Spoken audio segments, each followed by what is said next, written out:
The word studio, bagay na bagay to sa mga content creator. But this one is a 16-inch laptop pero hindi siya mabigat kahit meron siyang video card. Upon checking the specifications, it's an IPS display na parang akala mo OLED. Kasi unang tingin ko parang mga OLED display nitong laptop na ito. Pero of course, titingnan natin kung ano maganda at pangit dito. Pag may maganda, sasabihin natin. At pag may pangit, sasabihin natin.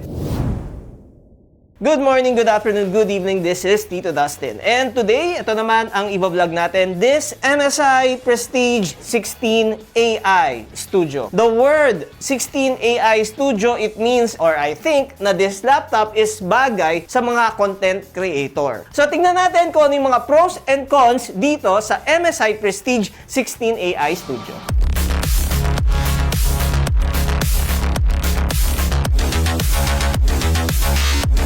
So this is actually the box of this MSI Prestige. So this one is actually inside of this because the bigger box comes with this box and it comes with sling bag from MSI. So itabi na muna natin to. It comes with a Microsoft Office. Pero let's have a moment of appreciation on this box ng MSI, no? Parang ang ganda ng ano niya, no? May mga box ng MSI, it's a gaming laptop. Yung design ng box niya is a gaming laptop. But this one, MSI Prestige, is more on like a business class. Yung for work purposes. Ayan. Okay. So wala na dito yung laptop kasi mas una natin binilag yung laptop eh. But what do you expect if it is freshly open? The laptop is here and then we have here the printed materials. So where's the charger? Ito.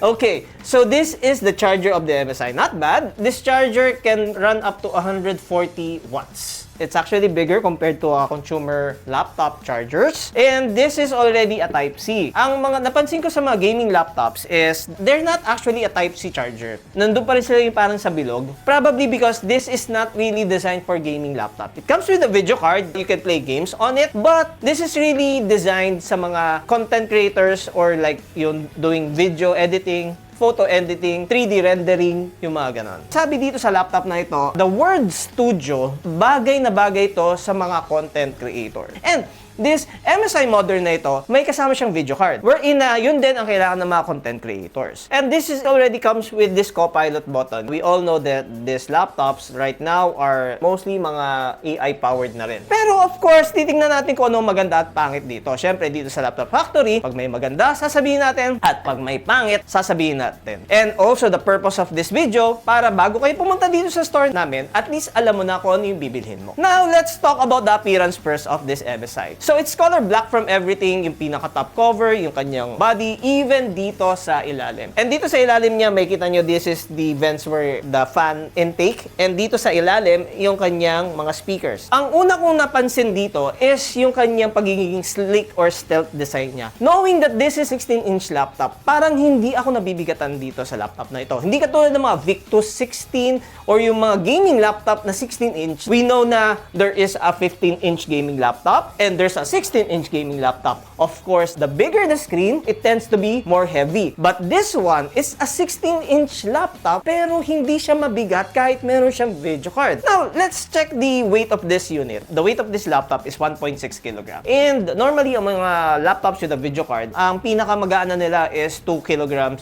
and above. So this one is 1.6 kg. So it's kind of lightweight for a laptop that comes with a video card. The width of this laptop is 36 centimeters, while the depth is 25.5 centimeters, while the height is 2.2 centimeters. About the ports of this MSI Modern Prestige, on this side, there's no really ports on this one, but it comes with an exhaust. This is an exhaust intake, and we also have a Kensington lock. On the other side of this, we have here the light indicator. It also comes with a 3.5 audio jack and an SD card reader. And we also have here an Ethernet port. Most of its port is actually on the back of this laptop. So you can see here, there are two vents.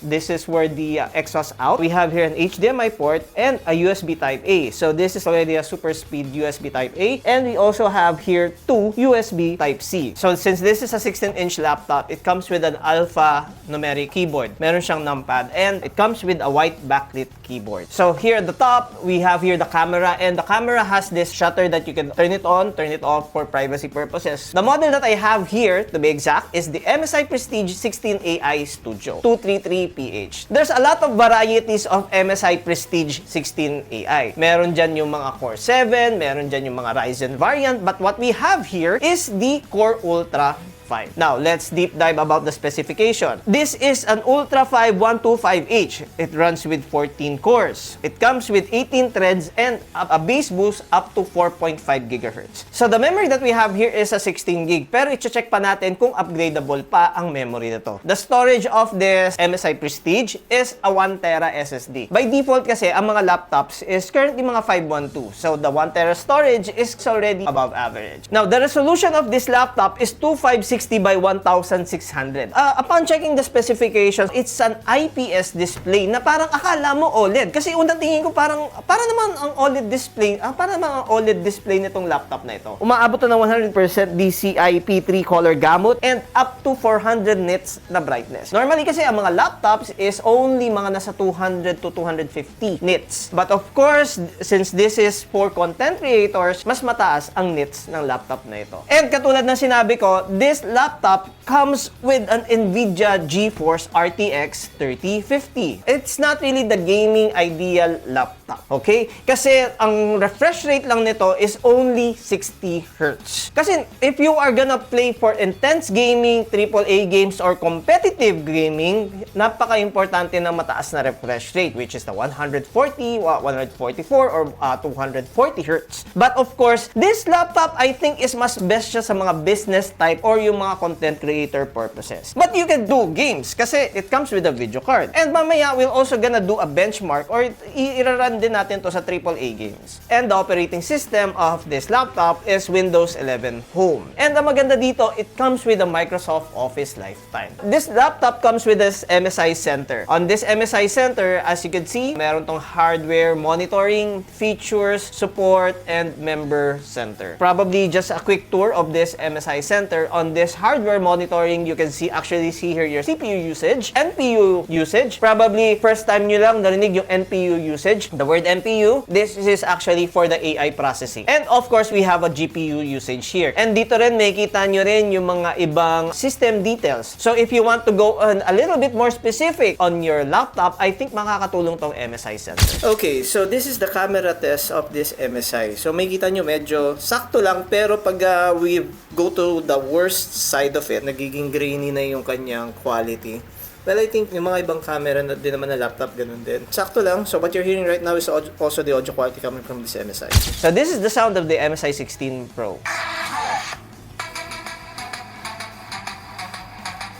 Above average naman compared dun sa mga previous laptops na binilag namin na parang tunog lata. But this one, kahit paano, okay naman. Pero ito mo, yung mga grains, yung noise ng camera, parang ang dami eh. Dito sa pag-video record namin, okay naman yung sound quality niya. Well, dun din, tinry natin. Medyo okay lang. Probably I'll gonna rate it 7 out of 10.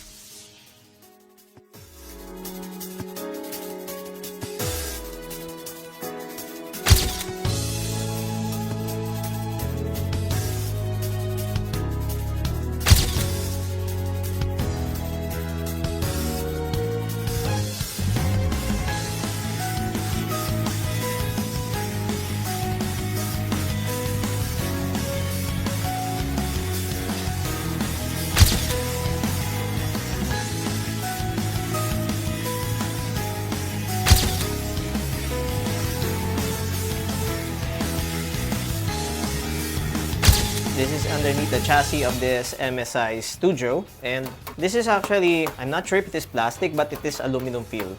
Okay, so we got here two fans, and I'm pretty sure that this is the CPU or the GPU. Okay, una ko notice is the storage. So this is the M.2. This is a 1 tera storage, and I cannot see other M.2 slots. Parang wala na siyang slot, and hindi ko rin napansin yung memory na may additional slot pa. But I'm pretty sure that this could be the memory kasi meron siyang cover dito, and ay syempre di na natin i-unscrew yan kasi the memory is on board. So wala na siyang additional memory slot. Okay? So wala na rin extra M.2 slots. And itong battery, may kita nyo, may 99.9 watt-hour here. Wi-Fi card, ang liit, ang cute. So, just to sum it up, this comes with a 1-week replacement and a 2 years MSI warranty. Let's proceed with the pros and the cons of this MSI Prestige.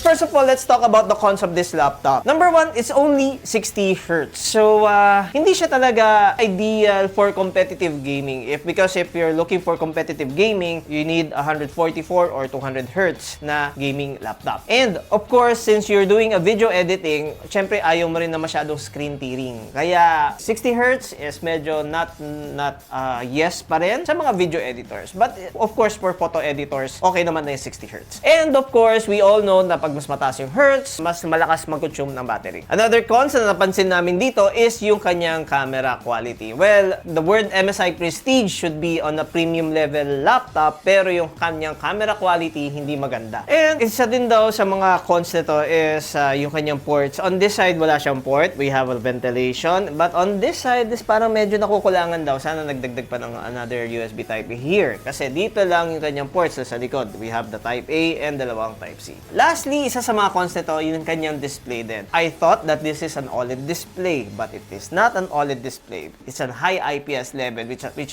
comes with 100% DCI-P gamut, which is okay naman. Pero syempre, diba, if you're selling this to a content creator, to a video editor, syempre gusto mo yung isagad mo na as in super gandang display. Hindi siya yung OLED level, but it is more than an IPS level. And kahit ako, nagaganda naman ako sa kanyang display. Hindi ko nga napansin na hindi pala OLED ito. Pero mas ma-appreciate nyo pag nakita nyo to personal. Probably isa rin sa mga cons nito is this is only an Ultra 5. It should have been a Ryzen 7, Ultra 7, and Core 7. But as I mentioned kanina, this is just one of the variants of MSI Prestige because they still have the i7 variant. What I have here on hand is the Core Ultra 5. So the other cons na napansin namin na hindi na upgradable tong MSI Prestige na ito. It's almost a gaming laptop kasi mga gaming laptop upgradable eh. So ito, yung memory niya, it's already on board and there's no additional memory slot. The storage, yes, it is 1 tera, but there's no other M.2 slots. Now, let's talk about the pros of this MSI Prestige 16AI Studio. Number one, even though it's 16-inch, hindi siya ganun kabigatan. As in, tingnan nyo, ang dali niya bitbitin. One hand, kaya kong bitbitin. Kasi merong ibang 16-inch na laptop na sobrang bigat talaga. And we all know, kaya yung mga tao nagpo 14-inch or 13-inch is because of the portability. Mas magaan sila. But this 16-inch is mas magaan pa sa mga 14-inch o 15-inch na gaming laptop. And isa din sa mga pros niya is yung pagiging aesthetic niya. It's color black from everything. And syempre, kanina sinabi ko, cons yung kanyang display. It's also a pros yung kanyang display. If you're gonna compare this to other laptop display, talagang angat to compared sa iba. As in, ideal talaga to sa mga content creators. Kaya nga tinawag to na MSI Prestige 16AI Studio. About the price of this laptop naman, the SRP of this one is around mga nasa 80,000. But here in Laptop Factory, it's only around mga 72,000. Now, is it worth it for its specification or not? Your feedback is really highly appreciated. In case na may nakita kaming mga magaganda at pangit dito sa laptop na ito na hindi namin nasabi sa video, we will comment down below. We suggest that you also visit our Blue app kasi sometimes we do a sale and probably bumaba pa ang presyo nito or probably tumaas. That's why if you want to have an updated price, visit our other page. You could actually message us in case you have inquiries. And of course, a like and to subscribe on this page is really much appreciated. Well, I think nasabi ko na lahat ng tungkol dito sa laptop na ito. My overall on this one is actually maganda siya because it's sleek, it is stealth, it's color black, and it's light. So, I'm not that type of gamer laptop naman na, pero of course, I still need a video card. I think bagay naman para sa akin to. So, thank you for staying this long, and then again, this is Tito Dustin. Have a good day. Bye-bye. Hanggang ngayon, hawak ko pa rin, no? Hindi ako nangangalay.